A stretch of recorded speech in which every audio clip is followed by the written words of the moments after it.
Welcome all short hand learners. यहाँ पे आप देख सकते हैं कि केसी मैगजीन की ट्रांसलेशन है जो कि ग्रेक शॉर्ट हैंड में है। इसमें आपके फ्रेजेस भी हैं, सम टिपिकल वर्ड्स भी हैं। तो जो आपको अच्छे लगते हैं इसमें से आप यूज़ कर सकते हैं अपने शॉर्ट हैंड में और अपनी शॉर्ट हैंड स्पीड बढ़ा सकते हैं। मैंने इधर भी हाईलाइट कर रखी है और ट्रांसलेशन में भी हाईलाइट कर रखा है कि क्या चीज़ एक साथ है। तो आप इधर से टैली करके यहाँ से वर्ड्स को यूज़ कर सकते हैं। सो अब यहाँ से मैं डिक्टेशन दूंगा आपको। 3 स्पीड में डिक्टेशन प्रोवाइड करी जाएगी जो यूट्यूब पर डाली जाएगी 1 बाय 1 करके। तो पहली स्पीड 80, 100, फिर 110। So this is my first video of Kailash Chandra magazine volume 1। So be ready, start now. Sir, honorable members will recall that the bill was introduced in the House of the People on the 2nd September 1953. It has had a long history, and in one form or another, it has been before the public since the end of 1949.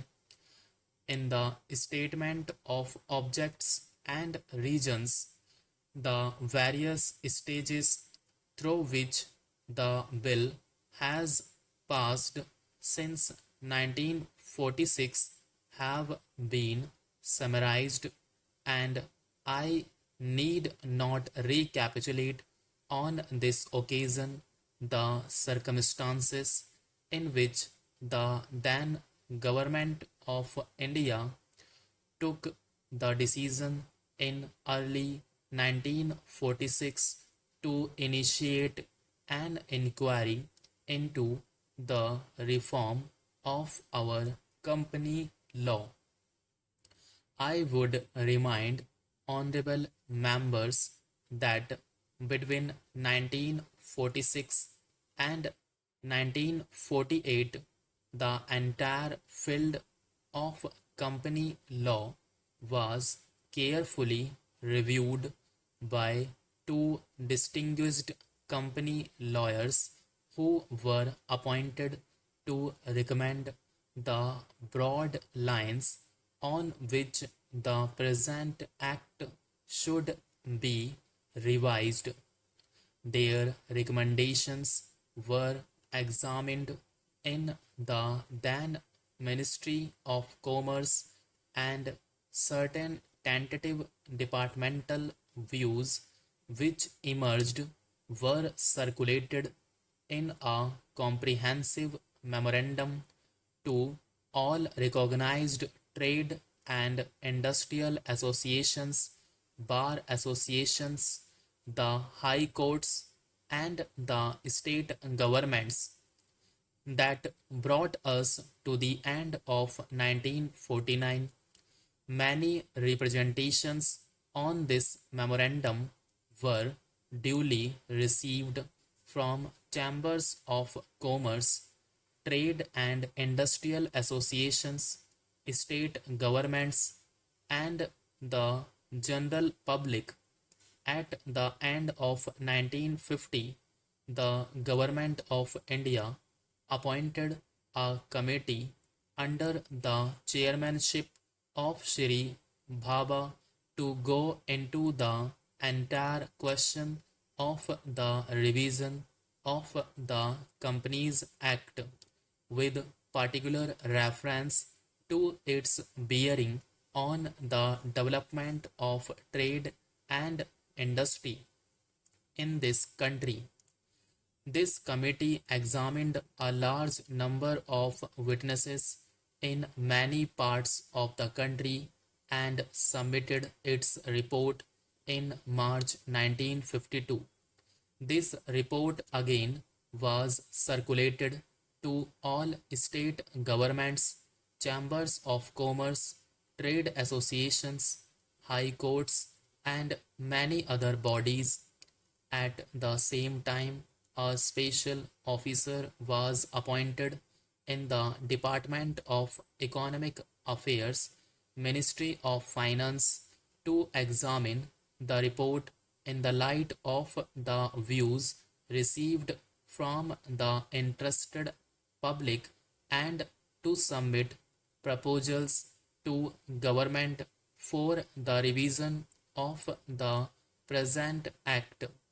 The bill now before the House is based largely on the recommendations of the Company Law Committee, modified in a few particulars. Honorable members will notice that so far as public relations go, the bill has covered adequate ground. In a measure like the Companies Bill, however, which covers the entire field of the operation of joint stock companies, the limits of consultation and discussion can never be exhausted, and I would like to inform honorable members that although the bill was introduced in Parliament over 7 months ago, our officers have been engaged throughout this period in further studies and informal discussions with the interests concerned, and on occasions I have also given some further thought to some of the issues arising out of the bill, and I propose at the appropriate stage to bring before the select committee any changes in the provisions of the bill which seem to me to be worthy consideration in the light of this further examination. Now, honorable members will have noticed that the bill contains 6 clauses and 12 schedules. I think it is probably one of the longest legislative measures in recent legislative history, but its size might be regarded as misleading unless I make a few comments. The bill is both, one must remember, a consolidating and amending measure. As mentioned in the Statement of Objects and Regions, this is the first opportunity which has occurred since 1929 for the consolidation of the Companies Act.